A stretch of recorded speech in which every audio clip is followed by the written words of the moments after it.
I was born in Natchitoches, Louisiana, 1936. Had a great mom and dad. My dad was a minister, and you know the story about the minister's son. So I guess I was that typical son. Grew up, I went to school at Central High in Natchitoches. Did the usual things that kids get involved in. Later went from there to the Air Force.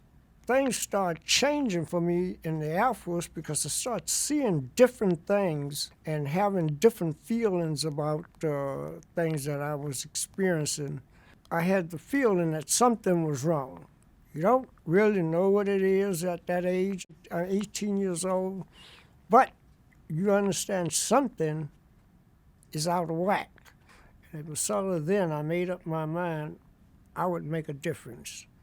My feeling was that if we could go 10,000 miles away and fight folk that we didn't know and come back home where we knew people and could not defend those very people in our own communities, something was wrong with that picture. And it was there that my activism started growing.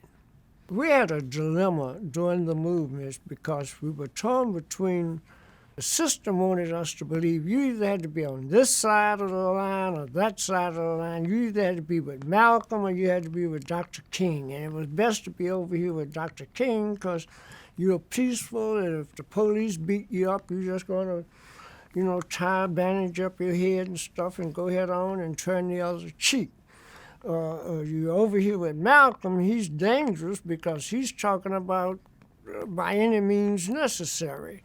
People got torn between where should I go? Should I be over here? Should I be over there? So it was a dilemma, and people like myself, we had to struggle with saying which side of this fence I'm going to be on because actually the people with Dr. King was making it crystal clear. We don't want anybody over here that's talking about violence, and of course Malcolm and the black nationalist groups were saying, look, we're going to defend our community. We're not going to commit aggression on anyone, but we're going to protect ourselves.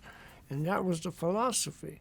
I had no difficulty in being in both locations. I was with the Panthers when we had the shootout on Dowling Street here in Houston, Texas, something that most people hadn't heard of.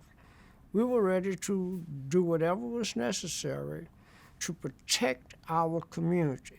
But then over with Dr. King's, when I moved in that direction, we started doing things that coincided with Dr. King's program.